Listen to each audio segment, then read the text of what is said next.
Hi everyone, welcome back to my channel. ஈஸியாக இடியப்பம் செய்கிறதுக்கு தேவையான முக்கியமான ஒரு சில டிப்ஸ் அண்ட் ட்ரிக்ஸ் இந்த வீடியோவில் ஷேர் பண்ணியிருக்கேன். ஸோ வீடியோவை ஸ்கிப் பண்ணாமல் பாருங்கள், ரொம்பவே யூஸ்ஃபுல்லாகவும் இன்ட்ரெஸ்டிங்காகவும் இருக்கும். வீடியோக்கு போகிறதுக்கு முன்னாடி சேனலை மறக்காமல் சப்ஸ்கிரைப் பண்ணிக்கோங்க. கூடவே இருக்கிற பெல் ஐக்கனையும் கிளிக் பண்ணுங்கள். அப்போ தான் நான் போடுற வீடியோஸ் உங்களுக்கு நோட்டிஃபிகேஷனாக வரும், நீங்களும் மிஸ் பண்ணாமல் பார்க்கலாம். எந்த கப்பில் இடியாப்பம் மாவு எடுக்க போகிறோமோ அதே கப்பில் ஒரு அரை கப் அளவுக்கு தேங்காய் எடுத்து மிக்ஸி ஜாரில் போட்டு கொஞ்சமாக தண்ணி விட்டு நல்லா அரைச்சி திக்கான தேங்காய் பால் எடுத்துக்கலாம். இடியாப்பத்துக்கு நீங்கள் தேங்காய் பால் தான் வச்சு சர்வ் பண்ண போகிறீங்க அப்படின்னா எக்ஸ்ட்ராவாக கூட நீங்கள் தேங்காய் பால் எடுத்து வச்சுக்கோங்க. நான் சர்வ் பண்ணுறதுக்காக எடுக்கல, இடியாப்பம் செய்யறதுக்காக தான் இந்த தேங்காய் பால் எடுக்கிறேன். ஸோ நான் கொஞ்சமாக தேங்காய் பால் எடுத்து வச்சுருக்கிறேன். நல்லா திக்காக எடுத்துக்கோங்க. தலைப்பால் மட்டும் எடுத்து வச்சுக்கோங்க. ஹெவி பாட்டம் பேனாக பார்த்து எடுத்துக்கோங்க. ப்ரெஷர் குக்கராக சூஸ் பண்ணிக்கோங்க, ரொம்ப ஈஸியாக இருக்கும். இடியாப்ப மாவை நம்ம வேக வச்சு எடுக்க போகிறோம். ஸோ அடியில் ஒட்டாமல் பிடிக்காமல் இருக்கிறதுக்கு ரொம்ப வசதியாக இருக்கும். 2 கப் இடியாப்ப மாவு, 1 டீஸ்பூன் அளவுக்கு சுகர், ஒரு 1/2 டீஸ்பூன் அளவுக்கு சால்ட் ஆட் பண்ணிவிட்டு ஃபஸ்ட்டு மாவை நல்லா வறுத்து விட்டுக்கலாம். இடியாப்பம் மாவை வறுத்துட்டு செய்யும் போது இடியாப்பம் நல்லா சாஃப்டாக இருக்கும். இடியாப்பம் பிழியும் போது அதுவாக உதிர்ந்து விழும் பார்த்தீங்களா, அந்த மாதிரி இல்லாமல் நம்ம உதிர்த்து விட்டால் தான் அது உதிர்ந்து விழும். ஸோ அந்த மாதிரி இருக்கிறதுக்கு இடியாப்பம் மாவை லைட்டாக வறுத்துட்டு செஞ்சுக்கோங்க. இப்போ எடுத்து வச்சிருக்கிற தேங்காய் பாலை இது கூட சேர்த்துக்கலாம். நான் நல்ல திக்கான தலைப்பால் மட்டும்தான் எடுத்து வச்சுருந்தேன். கரெக்டாக 1 கப் அளவுக்கு எடுத்து வச்சுருந்தேன். அந்த பாலை இது கூட சேர்த்துக்கலாம். 2 கப் இடியாப்ப மாவுக்கு நம்ம 3 கப் அளவுக்கு தண்ணி சேர்க்கணும். அதில் 1 கப் அளவுக்கு தேங்காய் பாலும் 2 கப் அளவுக்கு தண்ணியும் சேர்க்க போகிறோம். உங்களுக்கு தேவைப்பட்டுச்சு அப்படின்னா நீங்கள் 2 கப் தேங்காய் பால் 1 கப் தண்ணி சேர்த்துக்கலாம். அப்படி இல்லைன்னா 3 கப்புமே நீங்கள் தேங்காய் பால் கூட சேர்த்துக்கலாம். ஃபர்ஸ்ட் 1 கப் அளவுக்கு தேங்காய் பாலும் 1 கப் அளவுக்கு தண்ணியும் சேர்த்துட்டு ஃபர்ஸ்ட் நல்லா மிக்ஸ் பண்ணிடுங்க. மிக்ஸ் பண்ணதுக்கு அப்புறமா கடைசியாக 1 கப் அளவுக்கு தண்ணி சேர்த்துட்டு அதுக்கப்புறமா நல்லா மிக்ஸ் பண்ணிட்டு ஸ்டவ் ஆன் பண்ணலாம். இடியாப்ப மாவை வறுத்ததுமே ஸ்டவ் ஆஃப் பண்ணிடுங்க. ஆஃப் பண்ணதுக்கு அப்புறமா 1 கப் அளவுக்கு தேங்காய் பால் 1 கப் அளவுக்கு தண்ணி சேர்த்து மிக்ஸ் பண்ணிட்டு அதுக்கப்புறம் மறுபடியும் 1 கப் அளவுக்கு தண்ணி சேர்த்து நல்லா மிக்ஸ் பண்ணிட்டு அதுக்கப்புறமா ஸ்டவ் ஆன் பண்ணுங்க. இப்போ 1 டேபிள் ஸ்பூன் அளவுக்கு தேங்காய் எண்ணெய் சேர்த்துக்கலாம். தேங்காய் எண்ணெய்க்கு பதிலாக நீங்கள் நெய் கூட சேர்த்துக்கலாம். தேங்காய் பால் சேர்க்கறதுனால இடியாப்பம் நல்ல டேஸ்ட்டாக இருக்கும். நல்ல வெள்ளையாக நல்ல பூ மாதிரி இருக்கும். தேங்காய் எண்ணெய் சேர்க்கறதுனால இடியாப்பம் பிழியறதுக்கு ரொம்ப ஈஸியாக இருக்கும். மாவு நல்ல சாஃப்டாக இருக்கும். மாவு நல்ல சாஃப்டாக இருந்தாலே இடியாப்பமும் நல்ல சாஃப்டாக தான் இருக்கும். ஸோ சோடா உப்புலாம் சேர்க்காம ரொம்ப ஈஸியாக பிழியறதுக்கும் நல்ல வெள்ளையாக பூ மாதிரி இடியாப்பம் செய்யறதுக்கும் இந்த டிப்ஸ் எல்லாமே உங்களுக்கு ரொம்பவே யூஸ்ஃபுல்லாக இருக்கும். ஸோ இந்த பொருள் எல்லாத்தையுமே நீங்கள் மிஸ் பண்ணாமல் சேர்த்துக்கோங்க. தண்ணி தேங்காய் பால்லாம் சேர்த்ததும் ஸ்டவ் ஆன் பண்ணி ஃபுல் சிம் ஃப்ளேமில் வச்சு கைவிடாமல் மிக்ஸ் பண்ணிங்க அப்படின்னா இந்த மாதிரி கொஞ்சம் கொஞ்சமாக கட்டிப்பட ஆரம்பிக்கும். நல்ல ஓரளவுக்கு கட்டியானதும் ஸ்டவ் ஆஃப் பண்ணிடலாம். ஒரு 5 நிமிஷத்துக்குள்ளேயே மாவெல்லாம் சுருண்டு வந்துடும். ஸ்டவ் ஆஃப் பண்ணிட்டு வேற ஒரு பாத்திரத்துக்கு நம்ம மாற்றிடலாம். ரொம்ப நேரம் வேக விட்டுட்டோம் அப்படின்னா ரொம்ப கட்டியான மாதிரி ஆகிடும். பிழியறதுக்கு ரொம்ப கஷ்டமாக இருக்கும். நம்ம சேர்க்குற தேங்காய் பால் தண்ணி எல்லாமே ரொம்ப ட்ரை ஆகிற அளவுக்கு மாவை வேக வைக்க தேவையில்லை. ஓரளவுக்கு நல்லா சாஃப்டாக இருக்கிற அளவுக்கு வேக வச்சு எடுத்துக்கோங்க. மூடி போட்டு ஒரு 10லேருந்து 15 நிமிஷத்துக்கு ரெஸ்ட் கொடுத்துடலாம். உள்ளே இருக்கிற அந்த ஹீட்லேயே மாவு நல்லா வெந்து வந்துடும். இப்போ கை வச்சு லைட்டாக மிக்ஸ் பண்ணி விட்டாலே போதும். மாவு எல்லாமே நல்லா ஒன்று சேர திரண்டு வந்துடும். இப்போ பிசையும் போது ரொம்ப ஈஸியாக இருக்கும். கொஞ்சமாக தேங்காய் எண்ணெயை கையில் அப்ளை பண்ணிக்கோங்க. தேங்காய் எண்ணெய்க்கு பதிலாக நீங்கள் நெய் கூட சேர்த்துக்கலாம். உங்களுக்கு எது பிடிக்குதோ அதை சேர்த்துக்கோங்க. தேங்காய் எண்ணெய் தேங்காய் பால்லாம் சேர்த்து பண்ணுறப்போ சாப்பிடும் போது ரொம்ப டேஸ்ட்டாக இருக்கும். வாய்ப்புண்ணு வயிற்று புண்ணு இருந்துச்சு அப்படின்னா அது நல்லா ஆற்றி கொடுக்கும். ரொம்ப போட்டு பிசையணும் அப்படிங்கிற அவசியம் இல்லை. கை வச்சு லைட்டாக பிசைஞ்சிட்டு எண்ணெய் சேர்த்துட்டு நல்லா ஒன்று சேர திரட்டினீங்க அப்படின்னா இந்த மாதிரி நல்லா உருண்டையாக வந்துடும். இப்போ மாவு எடுத்து பாருங்கள் எவ்வளோ சாஃப்டாக இருக்குன்னு. மாவு கையில் எடுத்து பார்க்கும்போது இந்த மாதிரி நல்லா சாஃப்டாக இருக்கணும். எந்த பக்கம் மடித்தாலும் இந்த மாதிரி மடிக்க வரணும். கையில் உருண்டை பிடிக்கும் போது கையிலேருந்து உதிர்ந்து கீழே விழக்கூடாது. நல்லா உருண்டை பிடிக்க வரணும். அதுதான் சரியான பக்குவம். இந்த மாவில் கொழுக்கட்டை கூட செய்யலாம். கொஞ்சம் கூட விரிசல் இல்லாமல் எவ்வளோ நேரம் ஆனாலும் கொழுக்கட்டை சாஃப்டாக இருக்கும். இடியாப்பத்துக்கு சர்வ் பண்ணுறதுக்கு நல்ல பர்ஃபெக்டாக மேட்ச் ஆகிற மாதிரி ஒரு சைட் டிஷ் எப்படி செய்யுதுன்னு பார்க்கலாம். இதுக்காக ப்ரெஷர் குக்கரில் கொஞ்சமாக எண்ணெய் நெய் சேர்த்துருக்கிறேன். பட்டை லவங்கம் ஏலக்காய் பிரிஞ்சி இலை அன்னாசிப்பூ கல்பாசி மட்டும் சேர்த்துக்கோங்க. 2 பெரிய வெங்காயத்தை பொடியை நறுக்கிட்டு சேர்த்துக்கலாம். இது கூடவே ஒரே ஒரு பச்சை மிளகாயில் பாதி பச்சை மிளகாய் மட்டும் நறுக்கிட்டு சேர்த்துருக்கிறேன். உங்களுடைய காரத்துக்கு ஏற்றா போல் பார்த்து சேர்த்துக்கோங்க. சால்ட்டு சேர்த்து நல்லா வதக்கிக்கலாம். நல்ல கோல்டன் ப்ரௌன் ஆகணும். அதே சமயத்தில் ஆனியன் நல்லா கிறிஸ்பி ஆகிற அளவுக்கு வதக்கிக்கோங்க. இந்த அளவுக்கு நல்ல கோல்டன் ப்ரௌன் கலரில் வரணும். நல்ல கிறிஸ்பியாக இருக்கணும். அப்போ தான் இந்த ரெசிபிக்கு நல்ல டேஸ்ட் கிடைக்கும். இப்போ 1 டேபிள் ஸ்பூன் அளவுக்கு இஞ்சி பூண்டு பேஸ்ட்டு சேர்த்து ராஸ்மெல் போகிற அளவுக்கு நல்லா வதக்கிக்கலாம். 2 வெங்காயத்துக்கு 3 தக்காளி, நல்ல பழமான புளிப்பில்லாத தக்காளியாக பார்த்து எடுத்துக்கோங்க. நல்ல பேஸ்ட் போல் அரைச்சிட்டு இது கூட சேர்த்து நல்லா வதக்கிக்கலாம். தக்காளியோட அந்த பச்சை வாசனை போகிற அளவுக்கு நல்லா வதக்கிட்டு மசாலா பொருட்கள் சேர்த்துக்கலாம். மஞ்சள் தூள், காஷ்மீரி மிளகாய் தூள், தனியா தூள், ஜீரகத்தூள், கறி மசால் தூள். கறி மசால் தூள் வீட்லேயே வறுத்து அரைச்சது தான் நான் யூஸ் பண்ணியிருக்கிறேன். அதுக்கு பதிலாக நீங்கள் கரம் மசாலா கூட யூஸ் பண்ணிக்கோங்க. மசாலா எல்லாமே நல்லா சேர்த்ததுக்கப்புறம் நல்லா வதக்குங்க. எண்ணெய் நல்லா பிரிஞ்சு வர டைமில் ஒரு கைப்பிடி அளவுக்கு புதினா சேர்த்து நல்லா வதக்கிக்கோங்க. எல்லாமே நல்லா வதக்குனதுக்கு அப்புறமா வாஷ் பண்ணி வச்சிருக்கிற சிக்கனை இது கூட சேர்த்துக்கலாம். சிக்கனுக்கு பதிலாக நீங்கள் மட்டன் கூட சேர்த்து பண்ணலாம். மசாலா எல்லாமே சிக்கனில் நல்லா கோட் ஆகிற அளவுக்கு நல்லா பெரட்டி விட்டுட்டு ஒரு 5 நிமிஷத்துக்கு மசாலாலேயே நல்லா சிக்கனை வேக விடுங்க. இப்போ தேவையான அளவுக்கு தண்ணி சேர்த்துக்கலாம். சிக்கன் மூழ்கிற அளவுக்கு மட்டும் தண்ணி சேர்த்துக்கோங்க. கொஞ்சம் திக்கான கிரேவியாக தான் நான் பண்ண போகிறேன். ஸோ அதனால் கொஞ்சமாக தண்ணி சேர்த்துருக்கிறேன். நல்லா மிக்ஸ் பண்ணிவிட்டு உப்பு காரம் கரெக்டாக இருக்கான்னு செக் பண்ணி பார்த்துக்கோங்க. காரம் பத்தலை அப்படின்னா கொஞ்சம் போல் பச்சை மிளகாய் சேர்த்துக்கோங்க. சேர்த்துட்டு மூடி போட்டு ஒரு 2 விசில் மட்டும் வச்சு எடுத்துக்கலாம். ஒரு 50% மட்டும் குக் பண்ணி எடுத்துக்கோங்க. சிக்கனை ரொம்ப குக் பண்ணணும் அப்படிங்கிற அவசியம் இல்லை. ஜஸ்ட் ஒரு 50% மட்டும் குக் பண்ணி எடுத்துக்கோங்க. அகைன் நம்ம குக் பண்ண போகிறோம் ஓப்பன் பேன்லேயே வச்சு. இப்போ இது கூட 1 கப் அளவுக்கு ஊற வச்ச சன்னா சேர்த்துக்கோங்க. White chana or black chana எது வேணாலும் நீங்கள் சூஸ் பண்ணிக்கலாம். உங்களுடைய சாய்ஸ் தான். ஊற வச்சுட்டு சேர்த்துக்கோங்க. இப்போ இது கூடவே கொஞ்சமாக தேங்காய், முந்திரி, சோம்பு சேர்த்து நல்லா அரைச்சி வச்சிருக்கிறேன். அந்த பேஸ்ட்டையும் இது கூட சேர்த்து நல்லா மிக்ஸ் பண்ணிக்கலாம். சிக்கன் ஆல்ரெடி ஒரு 50% தான் நம்ம குக் பண்ணியிருக்கிறோம். ஸோ அதனால் சிக்கன் நல்லா சாஃப்ட் ஆகணும். அதே சமயத்தில் நம்ம ஆட் பண்ணியிருக்கிற சன்னாவும் நல்லா குக் ஆகணும். ஸோ அது வரைக்கும் நல்லா குக் பண்ணிவிட்டு கிரேவி வந்து நல்ல திக்கான கன்சிஸ்டன்சி வந்ததும் ஸ்டவ் ஆஃப் பண்ணிவிட்டு கடைசியாக கொஞ்சமாக கருவேப்பிலை, கொத்தமல்லி இலைகள் சேர்த்து நல்லா மிக்ஸ் பண்ணிவிட்டு சர்வ் பண்ணி பாருங்கள். டேஸ்ட் ரொம்ப சூப்பராக இருக்கும். இந்த சிக்கன் சன்னா கறியை நீங்கள் இடியாப்பத்து கூட சேர்த்து சர்வ் பண்ணி பாருங்கள். டேஸ்ட் ரொம்ப சூப்பராக இருக்கும். நார்மலாக சர்வ் பண்ணுற கிரேவியை விட இது ரொம்ப பர்ஃபெக்டான மேட்சாக இருக்கும். இட்லி, தோசை, சப்பாத்தி, பூரி, ஆப்பம்னு எல்லாத்துக்குமே ரொம்ப பர்ஃபெக்டாக இருக்குங்க. கண்டிப்பாக ட்ரை பண்ணி பாருங்கள். இந்த மாதிரி ஃபுட் கண்டெய்னர் ஏதாவது இருந்துச்சுன்னா எடுத்துக்கோங்க. யூஸ் அண்ட் த்ரோ பாக்ஸ்லாம் நம்ம நிறைய எடுத்து வச்சிருப்போம் இல்லையா? ஸோ அதுலேருந்து ஒரு பாக்ஸ் தான் நான் எடுத்துருக்கிறேன். இந்த பாக்ஸுடைய மூடி அப்படின்னா இந்த பாக்ஸ் கூட நீங்கள் சூஸ் பண்ணிக்கலாம். இடியாப்ப அச்சில் போடக்கூடிய இந்த தட்டு இருக்கு இல்லையா? அதோடைய ஷேப்க்கு ஏற்ற மாதிரி கட் பண்ணி எடுத்துக்கோங்க. எதில் கட் பண்ணாலும் பரவாயில்ல. மூடியை சூஸ் பண்ணிக்கிட்டீங்க அப்படின்னா கட் பண்ணுறது ரொம்ப ஈஸியாக இருக்கும். ஃபஸ்ட்டு ரேண்டமாக கட் பண்ணிக்கோங்க. அதுக்கப்புறம் கரெக்டாக அந்த ஷேப்க்கு ஏற்ற மாதிரி சிசர் யூஸ் பண்ணி கட் பண்ணிக்கோங்க. கரெக்டாக அந்த தட்டுடைய சைஸ்க்கு ஏற்ற மாதிரி நல்லா பர்ஃபெக்டாக கரெக்டாக கட் பண்ணிங்க அப்படின்னா கரெக்டாக அந்த ரவுண்டு ஷேப்க்கு வரும். ஸோ ரொம்ப கூடவும் இல்லாமல் குறையவும் இல்லாமல் கரெக்டாக கட் பண்ணி எடுத்துக்கோங்க. இடியாப்பா அச்சுலையும் தட்டுலையும் கொஞ்சமாக கோகோனட் ஆயில் அப்ளை பண்ணி எடுத்துக்கலாம். அப்போ தான் வந்து பிழியும் போது ரொம்ப ஈஸியாக இருக்கும். மாவும் ஒட்டாமல் இருக்கும். அச்சில் ஃபில் பண்ணுறதுக்கு ஏற்ற மாதிரி சிலிண்டர் ஷேப்பில் நல்லா உருட்டி எடுத்துக்கோங்க. அப்போ ஃபில் பண்ணும்போது ரொம்ப ஈஸியாக இருக்கும். ரொம்ப போட்டு டம்ப் பண்ணிடாமல் நல்லா வந்து கொஞ்சம் கொஞ்சமாக எடுத்து நல்லா ஃபில் பண்ணி எடுத்துக்கோங்க. முக்கால்வாசி அளவுக்கு மட்டும் ஃபில் பண்ணுங்கள். ரொம்ப ஃபுல்லாக போட்டு ஃபில் பண்ணணும் அப்படிங்கிற அவசியம் இல்லை. முக்கால்வாசி அளவுக்கு போட்டுட்டு மாவு நல்லா ஃபில் பண்ணதுக்கப்புறமா நம்ம கட் பண்ணி வச்சுருக்கோம் இல்லையா அந்த பாக்ஸுடைய மூடி, அதை வந்து இந்த மாதிரி உள்ளே ஃபஸ்ட்டு போட்டுக்கலாம். போட்டுட்டு கரெக்டாக வந்து ஃபிட் பண்ணிக்கோங்க. இது போட்டதுக்கப்புறமா மூடி போட்டு க்ளோஸ் பண்ணி எடுத்துக்கலாம்.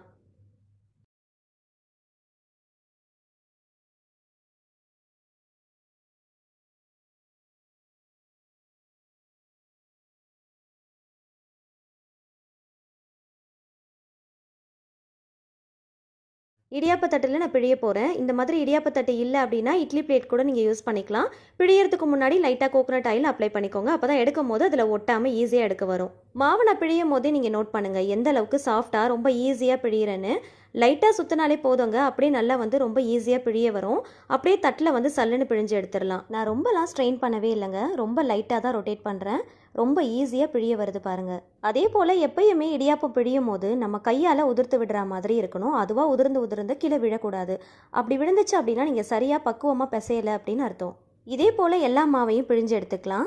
உங்களுக்கு சிங்கிள் லேயர் வேணும் அப்படின்னா அதுக்கேற்றா போல் பிழிஞ்சுக்கோங்க. டபுள் லேயர் வேணும் அப்படின்னா அதுக்கேற்றா போல் டபுள் லேயரில் கூட பிழிஞ்சு எடுத்துக்கலாம்.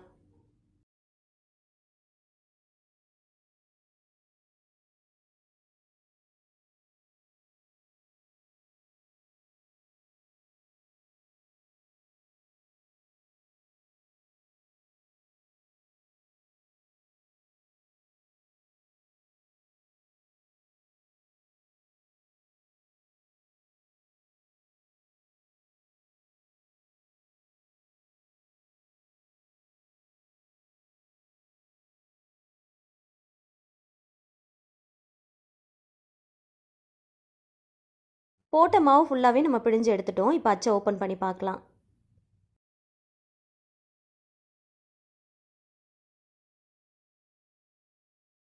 ஃபுட் கண்டெய்னரை நம்ம கட் பண்ணி உள்ளே வந்து மூடி மாதிரி நம்ம போட்டோம் இல்லையா? ஸோ அது எதுக்காகன்னு பார்த்தீங்கன்னா இந்த மாதிரி எப்பயுமே இடியாப்பம் பிழிஞ்சதுக்கப்புறம் இந்த அச்சை வெளியில் எடுத்து பார்க்கும்போது மாவு வந்து மேலாப்பில் நிற்கிற மாதிரி இருக்கும். ஸோ அந்த மாதிரி நிற்காமல் மாவு வேஸ்ட் பண்ணாமல் பிழியறதுக்கு இது ரொம்பவே ஹெல்ப் பண்ணும். அது மட்டும் இல்லைங்க, நல்லா வந்து மாவு வந்து ப்ரெஸ் பண்ணி கொண்டு போகும். ரொம்ப ஈஸியாக கஷ்டப்படாமல் பிழிஞ்சு எடுத்துடலாம். எப்பயுமே இடியாப்பம் பிழியும் போது கடைசி மாவு கொஞ்சமாக வேஸ்ட் ஆகும் இல்லையா? ஸோ அதை நம்ம அப்படியே தான் தூக்கி போடுவோம். ஸோ அந்த மாதிரி மாவு கொஞ்சம் கூட வேஸ்ட் பண்ணாமல் பிழியறதுக்கு இது ரொம்ப ஹெல்ப் பண்ணும். அது மட்டும் இல்லாமல் ரொம்ப ஈஸியாக ப்ரெஸ் பண்ணுறதுக்கு இது ரொம்பவே ஹெல்ப் பண்ணும். ஸோ இப்போ பாருங்கள், கொஞ்சம் கூட மாவு வேஸ்ட் பண்ணவே இல்லை. கொஞ்சம் கூட மாவு வேஸ்ட் பண்ணாமல் பிழிஞ்சு எடுத்துருக்குறோம். அந்த மூடியில் மட்டும்தான் லைட்டாக அந்த மாவு வந்து ஒட்டியிருக்கும். மற்றபடி ரொம்ப அதிகமாகலாம் மாவு வேஸ்ட் ஆகாது. கடைசி வரைக்கும் மாவை கொஞ்சம் கூட வேஸ்ட் பண்ணாமல் பிழியறதுக்கு இது ரொம்பவே ஹெல்ப் பண்ணும். எல்லா தட்டிலையுமே இடியாப்பத்தை பிழிஞ்சு எடுத்தாச்சு. ஸ்டாண்டில் வந்து ஃபிக்ஸ் பண்ணிக்கலாம். மாவை நல்லா வறுத்துட்டு வேக வச்சுட்டு தான் இடியாப்பத்தை பிழிஞ்சிருக்கிறோம். அதனால் ரொம்ப நேரம் வேக வைக்கணும் அப்படிங்கிற அவசியம் இல்லை. ஒரு 3 நிமிஷத்துலேருந்து 5 நிமிஷம் வரைக்கும் வேக வச்சா போதும். இடியாப்ப ஸ்டாண்டை உள்ளே வைக்கிறதுக்கு ஏற்றா போல் நல்லா அகலமாக ஹைட்டாக இருக்கிற மாதிரி பாத்திரத்தில் கொஞ்சமாக தண்ணி ஊற்றிக்கோங்க. நல்லா கொதிச்சு வரும்போது ஸ்டாண்டை உள்ளே வச்சுட்டு மூடி போட்டுடலாம். ஒரு 3லேருந்து 5 நிமிஷம் வேக வச்சா போதும். நான் கரெக்டாக ஒரு 3 நிமிஷம் தான் வேக வச்சு எடுத்துருக்கிறேன். 3 நிமிஷத்தில் 5 தட்டு இடியாப்பம் ரெடி ஆகிடுங்க. ரொம்ப ஈஸியாக செஞ்சிடலாம். பார்க்குறதுக்கும் எவ்வளோ வெள்ளையாக நல்லா சாஃப்டாக இருக்குது பாருங்கள். இடியாப்பத்தை பிழியறதுக்கு முன்னாடி லைட்டாக ஆயில் அப்ளை பண்ணிட்டு தான் நம்ம பிழிஞ்சோம் இல்லையா? ஸோ அதனால் பிளேட்டை வந்து திருப்பி போட்டு லைட்டாக தட்டினாலே போதும். இடியாப்பம் கொஞ்சம் கூட ஒட்டாமல் பிளேட்லேருந்து அப்படியே வந்துடும். இப்போ பார்க்குறதுக்கும் நல்ல நூல் மாதிரி எவ்வளோ சாஃப்டாக இருக்குது பாருங்கள். நல்ல மெல்லிஸாக இருக்கும். கண்டிப்பாக இதே போல் நீங்களும் ட்ரை பண்ணி பாருங்கள். ரொம்ப ட்ரையாலாம் இருக்காதுங்க, செம்ம சாஃப்டாக இருக்கும். எவ்வளோ நேரம் ஆனாலும் அந்த சாஃப்ட்னஸ் வந்து அப்படியே தான் இருக்கும். நல்ல துணி மாதிரி நல்ல சாஃப்டாக இருக்கும். பார்க்குறதுக்கும் நல்ல வெள்ளை வெள்ளைன்னு இருக்கும். சோடா உப்புலாம் சேர்க்கணும் அப்படிங்கிற அவசியமே இல்லை. கண்டிப்பாக இதே மெத்தடில் நீங்களும் ட்ரை பண்ணுங்கள். நம்ம ரெடி பண்ண சிக்கன் சன்னா கறியோடு சேர்த்து சர்வ் பண்ணும்போது டேஸ்ட் ரொம்ப சூப்பராக இருக்கும். உங்களுக்கு ஸ்வீட்டாக சாப்பிட்றது பிடிக்கும் அப்படின்னா தேங்காய் பால், நாட்டு சக்கரை, வெல்லம் கூட வச்சு நீங்கள் சர்வ் பண்ணிக்கோங்க. கொஞ்சம் பெரிய சைஸில் இடியாப்பம் பிழியணும் அப்படின்னு நினச்சிங்கன்னா சாதம் வடிக்கிற வடிகட்டியில் பிழிஞ்சுக்கோங்க. அதுக்கு மேலே ஸ்டீமர் பிளேட்லேயும் ஒரு இடியாப்பத்தை பிழிஞ்சு வச்சுக்கலாம். அப்படி இல்லைன்னா நார்மலாக பிளேட் வச்சுருப்பீங்க இல்லையா, அதை கூட பிழிஞ்சிட்டு இந்த சாதம் வடிக்கிற வடிகட்டி மேலே நம்ம வச்சிடலாம். இந்த மாதிரி பெரிய பாத்திரம் யூஸ் பண்ணோம் அப்படின்னா ட்ரிபிள் லேயரில் கொஞ்சம் பெரிய சைஸில் இடியாப்பம் பண்ணிடலாம். ஸோ ரொம்ப ஈஸியாக வேலை முடிஞ்சிடும். ஸோ 3 இடியாப்பம் பிழிஞ்சு அதுக்கான டைம் வேஸ்ட் பண்ணுறதை விட இந்த மாதிரி ஒரே இடியாப்பமாக பெருசாக பிழிஞ்சிட்டோம் அப்படின்னா 2 பேருக்கு கூட நம்ம ஷேர் பண்ணிக்கலாம். ஒரு மிக்சிங் பவுலில் 2 கப் அளவுக்கு இடியாப்ப மாவு சேர்த்துருக்கிறேன். இப்போ இந்த மாவுக்கு தேவையான அளவுக்கு சால்ட்டு சேர்த்து நல்லா மிக்ஸ் பண்ணி எடுத்துக்கலாம். ஒரு பாத்திரத்தில் 3 கப் அளவுக்கு வாட்டர் சேர்த்துக்கலாம். 1 கப் இடியாப்ப மாவுக்கு 1.5 கப் அளவுக்கு வாட்டர் எடுத்துக்கோங்க. நான் 2 கப் அளவுக்கு இடியாப்ப மாவு எடுத்திருந்தேன், அதனால 3 கப் அளவுக்கு வாட்டர் சேர்த்துருக்கிறேன். வாட்டருடைய ரேஷியோ கொஞ்சம் கூட குறைய ஆனாலும் கவலை இல்லைங்க. இந்த மாதிரி மெத்தடில் நீங்கள் செய்யும் போது எக்ஸ்ட்ராவாக நீங்கள் தண்ணி சேர்த்துட்டா கூட பக்குவமாக பார்த்து பிசைஞ்சு எடுத்துடலாம். அந்தளவுக்கு ஒரு சூப்பரான ஒரு டிப்பு தான் இது.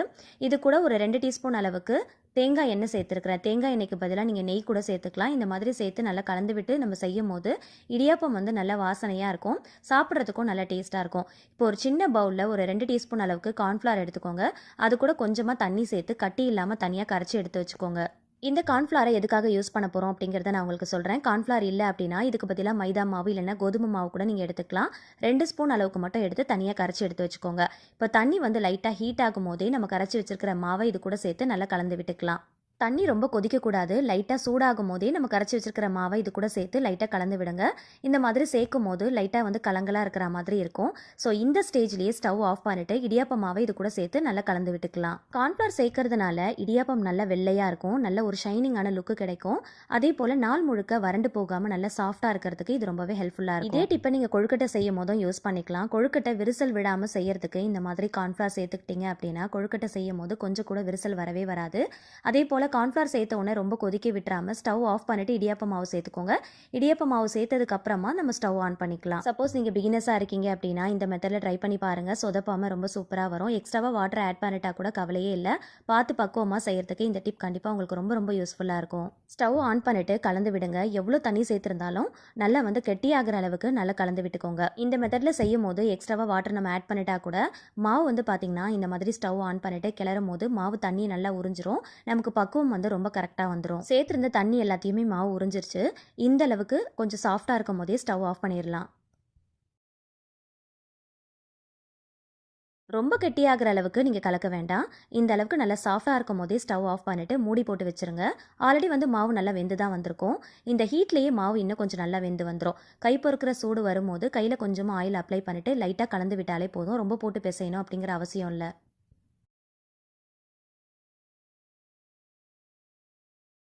இந்த பவுலில் இருக்கிற எல்லா மாவையும் ஒன்றா சேர்த்து லைட்டாக வந்து மிக்ஸ் பண்ணி விட்டுட்டு எடுத்துக்கோங்க. கொஞ்சம் சாஃப்டாக தான் நம்ம பிசைஞ்சு எடுத்துருக்கோம் இல்லையா? ஸோ அதனால் கொஞ்சமாக கையில் ஆயில் அப்ளை பண்ணிவிட்டு மிக்ஸ் பண்ணிங்க அப்படின்னா கையில் ஒட்டாமல் வரும். இப்போ எடுத்து பார்க்கும்போது எவ்வளோ சாஃப்டாக இருக்குன்னு பாருங்கள். ஸோ இந்த மாதிரி நல்லா உருட்டை வரணும். இந்த மாதிரி பக்குவமாக நீங்கள் பார்த்து மிக்ஸ் பண்ணி எடுத்துக்கோங்க. இந்த மாதிரி சாஃப்டாக இருந்தாலே நமக்கு மாவு வந்து பிழியறதுக்கு ரொம்ப ஈஸியாக இருக்கும். இப்போது இடியாப்பம் பிழியறதுக்கு இந்த மாதிரி அலுமினியம் ஃபாயில் பாக்ஸ் தான் நான் எடுத்துருக்கிறேன். கொஞ்சம் திக்காக இருக்கிற மாதிரி பாக்ஸாக பார்த்து எடுத்துக்கோங்க.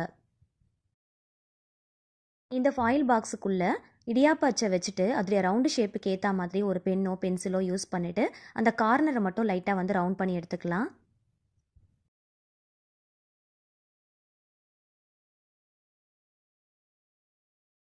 நம்ம யூஸ் பண்ணுற இடியாப்ப அச்சுடைய அந்த ஷேப்புக்கு வந்து வரைஞ்சி எடுத்துகிட்டு இந்த மாதிரி ஒரு நைஃப் யூஸ் பண்ணி கட் பண்ணி எடுத்துக்கோங்க. கரெக்டாக அந்த ஷேப்புக்கு ஏற்ற மாதிரி கட் பண்ணி எடுத்துக்கோங்க. கரெக்டாக வரைஞ்சிருக்கிற அந்த ரவுண்ட் ஷேப்க்கு ஏற்ற மாதிரி பர்ஃபெக்டாக கட் பண்ணி எடுத்துக்கோங்க. கம்மியாகவும் கட் பண்ணிடாதீங்க, அதிகமாகவும் கட் பண்ணிடாதீங்க. கரெக்டாக அந்த ஷேப்புக்கு ஏற்ற மாதிரி கட் பண்ணி எடுத்துக்கலாம்.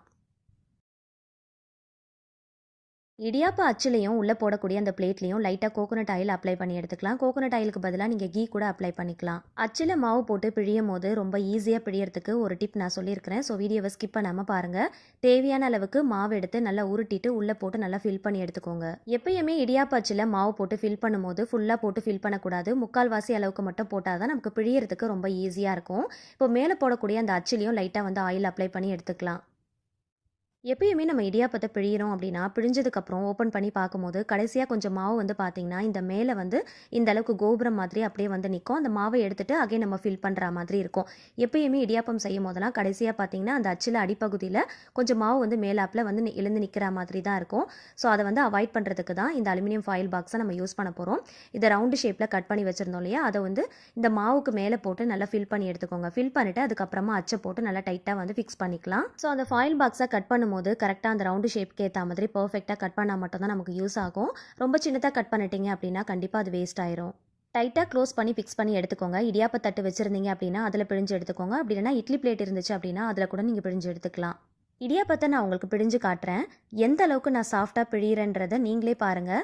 ரொம்ப ரொம்ப சாஃப்டாக இருக்குங்க. மாவு பிழியும் போது அந்த டைட்னஸ் வந்து நமக்கு தெரியவே தெரியாது. மாவு பிழியறதே நமக்கு தெரியாது. அச்சு வந்து நீங்கள் ரொட்டேட் பண்ணாலே போதும், ரொம்ப ரொம்ப ஈஸியாக வந்துடும். நல்ல வாழை நார் மாதிரி நல்ல நீளமாக வரும் பாருங்கள். எப்பயுமே இடியாப்பத்துக்கு மாவு பிழியும் போது தன்னால் உதிர்ந்து விடக்கூடாது. அந்த மாதிரி விழுந்துச்சு அப்படின்னா இடியாப்பம் வந்து சரியாக வராது. நீங்கள் பக்குவமாக பிசைஞ்சு நீங்கள் பிழிஞ்சிங்க அப்படின்னா கையால் நீங்களே வந்து கட் பண்ணி விடுற மாதிரி இருக்கணும். அதுதான் வந்து சரியான பக்குவம். இந்த மாதிரி ரொட்டேட் பண்ணுறது இல்லை, நீங்கள் மர அச்சு தான் யூஸ் பண்ணி பண்ணுறீங்க அப்படின்னா கண்டிப்பாக இந்த டிப் எல்லாமே உங்களுக்கு ரொம்ப ரொம்ப யூஸ்ஃபுல்லாக இருக்கும். மர அச்சு யூஸ் பண்ணும்போது ரொம்ப கஷ்டப்பட்டு டைட்டாக பிழிகிறீங்க அப்படின்னா இந்த டிப்பெல்லாம் ஃபாலோ பண்ணி நீங்கள் செஞ்சு பாருங்கள். பிழியறதே தெரியாது, ரொம்ப சாஃப்டாக பிழிஞ்சு எடுத்துடலாம். வயசானவங்களாக இருக்கீங்க அப்படின்னா கஷ்டப்பட்டு இடியாப்பத்தை பிழியாமல் ரொம்ப ஈஸியாக பிழியறதுக்கு இந்த டிப்லாம் கண்டிப்பாக உங்களுக்கு ரொம்பவே யூஸ்ஃபுல்லாக இருக்கும். எவ்வளோ சூப்பராக இருக்குது பாருங்கள். நல்லா நீளமாக நல்ல லாங் ஸ்ட்ரிங்காக இருக்குது பாருங்கள். ஸோ நல்லா வந்து சாஃப்டாக வரும், ரொம்ப ஈஸியாக பிழிஞ்சு எடுத்துடலாம். இதே போல் எல்லாத்தையுமே பிழிஞ்சு எடுத்துக்கோங்க. இந்த மாதிரி ரொட்டேட் பண்ணி பிழிகிற அச்சை விட மர அச்சு யூஸ் பண்ணி பிழிகிறவங்களுக்கு கண்டிப்பாக இந்த டிப் ரொம்பவே யூஸ்ஃபுல்லாக இருக்கும். இதே மாதிரி நீங்களும் செஞ்சு பாருங்கள். ரொம்ப ரொம்ப ஈஸியாக இருக்கும். இடியாப்பம் பிழிகிறது ரொம்ப கஷ்டமாக இருக்கும் அப்படிங்கிறதுக்காகவே நிறைய பேர் இடியாப்பத்தை வீட்டில் செய்ய மாட்டாங்க, கடையில் தான் வாங்குவாங்க. ஆனால் இந்த சின்ன சின்ன டிப்ஸ் எல்லாம் ஃபாலோ பண்ணி செஞ்சு பாருங்கள். எவ்வளோ இடியாப்பம் வேணுனாலும் செஞ்சு அடிக்கிடலாம். நான் டபுள் லேயரில் பிழிஞ்சு எடுத்துருக்கிறேன். உங்களுக்கு வேணும் அப்படின்னா சிங்கிள் லேயரில் கூட நீங்கள் இடியாப்பத்தை பிழிஞ்சு எடுத்துக்கலாம். இப்போ நம்ம வந்து உள்ள அலுமினியம் ஃபாயில் பாக்ஸ் போட்டிருந்தோம் இல்லையா, அது எதுக்காக அப்படிங்கிறத நான் உங்களுக்கு சொல்கிறேன். இப்போது நான் இது வந்து உங்களுக்கு ஓப்பன் பண்ணி காட்டுறேன் பாருங்கள்.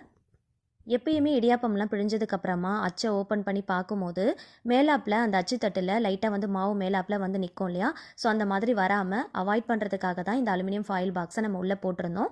அந்த பாக்ஸ் வந்து அப்படியே டம்ப் பண்ணி கொண்டு போகும், மாவு வந்து நல்லா ப்ரெஸ் பண்ணும். ஸோ அதனால் நமக்கு வந்து இந்த மாதிரி மேலாப்பில் மாவு வந்து நிற்கவே நிற்காது. நம்ம எடுத்துகிட்டு அகைன் வந்து ரீஃபில் பண்ணணும் அப்படிங்கிற அவசியமே இருக்காது. கடைசியில் கொஞ்சம் கூட மாவு வந்து மிச்சம் வைக்காமல் ப்ரெஸ் பண்ணி கொண்டு போகிறதுக்கும் அதே போல் மாவு வந்து நல்லா டம்ப் பண்ணி ரொம்ப ஈஸியாக பிழியறதுக்கும் கண்டிப்பாக இந்த அலுமினியம் ஃபாயில் பாக்ஸ் ரொம்பவே ஹெல்ப்ஃபுல்லாக இருக்கும். கண்டிப்பாக இந்த மாதிரி நீங்கள் ஒரு தடவை ட்ரை பண்ணி பாருங்கள். ஒவ்வொரு வாட்டியும் இடியாப்பம் பிழியும் போது மிச்சமாகிற மாவை எடுத்து போட்டு பண்ணுறதுல என்ன பெருசாக இருக்க போகுது அப்படிங்கிறத நீங்கள் யோசிக்கலாம். ஆனால் கடைசியாக இடியாப்பம் பிழியும் போது மிச்சமாகிற மாவை நம்ம கண்டிப்பாக தூக்கி தான் போடுவோம் இல்லையா, ஸோ கடைசி வரைக்கும் மாவை வேஸ்ட் பண்ணாமல் நம்ம பண்ணுறதுக்கு இந்த டிப் ரொம்பவே யூஸ்ஃபுல்லாக இருக்கும். இடியாப்பத்தை கஷ்டப்படாமல் பிழியறதுக்கு இது ப்ரெஸ் பண்ணுறதுக்கு ரொம்ப ரொம்ப ஹெல்ப் பண்ணும். ஸோ ஒரு முறை ட்ரை பண்ணி பாருங்கள், ரொம்பவே சூப்பராக ஒர்க் அவுட் ஆகும். இட்லி பாத்திரத்தில் கொஞ்சமாக தண்ணி வச்சு நல்லா கொதிச்சு வரும்போது இட்லி பிளேட்டை திருப்பி போட்டுட்டு அதுக்கப்புறமா இடியாப்ப பிளேட்டை உள்ளே வச்சு ஒரு 5 நிமிஷத்துக்கு மட்டும் ஸ்டீம் பண்ணி எடுத்துக்கலாம்.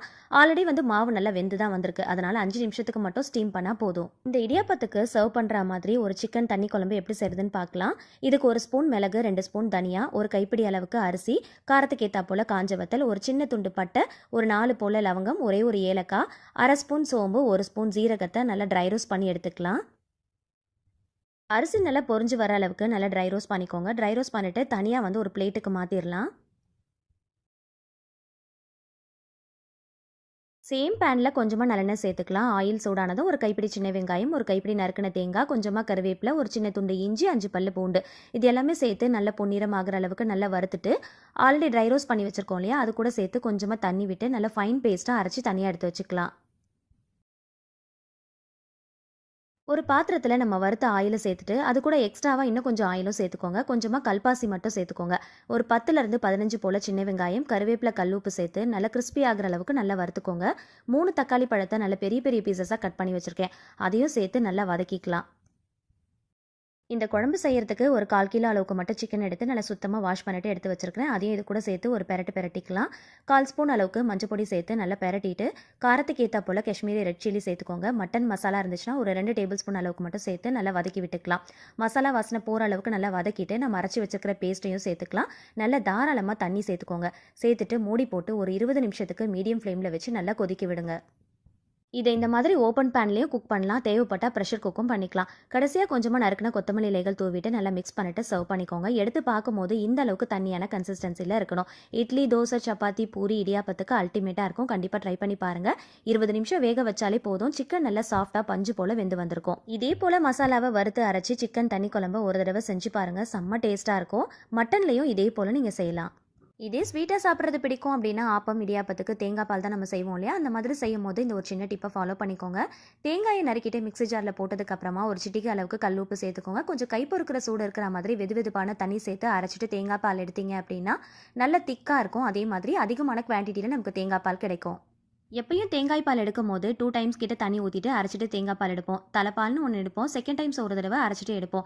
ஆனால் இந்த மாதிரி கொஞ்சமாக கல் உப்பும் வெதுவெதுப்பான தண்ணியும் சேர்த்து எடுக்கும் போது 3 டைம்ஸ் கிட்ட நீங்கள் தண்ணி ஊற்றி தாராளமாக அரைச்சிட்டு தேங்காய் பால் எடுக்கலாம். நல்லா திக்காக இருக்கும். அதிகமான குவான்டிட்டிலையும் நமக்கு கிடைக்கும். இது கூட கொஞ்சமாக நாட்டு சக்கரை, ஏலக்காய் சேர்த்து சர்வ் பண்ணிங்கன்னா ரொம்ப நல்லாயிருக்கும். கண்டிப்பாக ஒரு தடவை ட்ரை பண்ணி பாருங்கள். 5 நிமிஷம் கழித்து ஓப்பன் பண்ணி பார்த்தீங்கன்னா இடியாப்பம் நல்லா வெந்து வந்திருக்கும். ஸோ இதை அப்படியே எடுத்துகிட்டு நம்ம சர்வ் பண்ணிக்கலாம். இடியாப்பம் நல்லா வெள்ளையாக சாஃப்டாக வரணுன்றதுக்காக சோடா உப்புலாம் சேர்ப்பாங்க. அந்த மாதிரி நீங்கள் எதுவுமே சேர்க்க தேவையில்லை. 2 ஸ்பூன் கார்ன்ஃப்ளவர் சேர்த்தாலே போதும். நல்ல வெள்ளை வெள்ளையில்னு இருக்கும். நல்ல சாஃப்டாகவும் இருக்கும். நாள் முழுக்க வறண்டு போகாமல் அப்படி நல்ல நூல் மாதிரி இருக்குங்க. எடுத்து பார்க்கும்போது நல்ல துணி மாதிரி இருக்கும். ஸோ இந்த குட்டி குட்டி டிப்ஸ் எல்லாம் நீங்கள் ஃபாலோ பண்ணி செஞ்சு பாருங்கள். ரொம்ப சூப்பராக செஞ்சிடலாம். உண்மையை சொல்லப்போனால் இடியாப்பம் செய்கிறது ரொம்ப ரொம்ப ஈஸிங்க. சட்டுப்புட்டுன்னு செஞ்சு முடிச்சிடலாம். ஸோ இந்த டிப்ஸ் எல்லாமே நீங்களும் ஃபாலோ பண்ணி செஞ்சு பாருங்கள். இனிமேல் கடைகளில் நீங்கள் வாங்கவே மாட்டீங்க. வீட்டிலேயே செஞ்சு அடிக்கலாம். இந்த மாதிரி ஸ்டீம் பண்ணி சாப்பிட்ற இந்த மாதிரியான ஃபுட் எல்லாமே நீங்கள் எடுத்துக்கோங்க. ரொம்ப ஹெல்த்தியும் கூட. இட்லி பிளேட் யூஸ் பண்ணியும் கொஞ்சம் பிழிஞ்சு எடுத்துருக்கிறேன். அதையும் நான் உங்களுக்கு டிஸ்பிளே பண்ணியிருக்கேன் பாருங்கள். நல்ல மெத்துன்னு நல்ல சாஃப்டாக சூப்பராக வந்திருக்கு. இடியாப்பம் தட்டு இல்லை அப்படின்னா இட்லி பிளேட்டில் கூட நீங்கள் தாராளமாக பிழிஞ்சு எடுத்துக்கலாம். ஸோ இந்த வீடியோவில் எனக்கு தெரிஞ்ச நான் ஃபாலோ பண்ணுற A to Z எல்லா டிப்ஸுமே நான் ஷேர் பண்ணியிருக்கிறேன். ஸோ இந்த டிப் எல்லாமே நீங்களும் ஃபாலோ பண்ணி செஞ்சு பாருங்க. ரொம்ப சூப்பரா செய்யலாம். இந்த வீடியோ உங்களுக்கு ரொம்பவே யூஸ்ஃபுல்லா இருக்கும்னு நினைச்சீங்கன்னா மறக்காம வீடியோக்கு ஒரு லைக் கொடுங்க. ஃபேமிலி அண்ட் ஃப்ரெண்ட்ஸ் கூட ஷேர் பண்ணிக்கோங்க. ட்ரை பண்ணி பார்த்துட்டு ஃபீட்பேக் ஷேர் பண்ணுங்க. இந்த மாதிரி இன்னும் யூஸ்ஃபுல்லான இன்ட்ரெஸ்டிங்கான டிப்ஸ் அண்ட் ட்ரிக்ஸ் தெரிஞ்சுக்க என்னோட சேனலை மறக்காம சப்ஸ்கிரைப் பண்ணிட்டு தொடர்ந்து சப்போர்ட் பண்ணுங்க. Thank you so much. கீப் வாட்சிங்.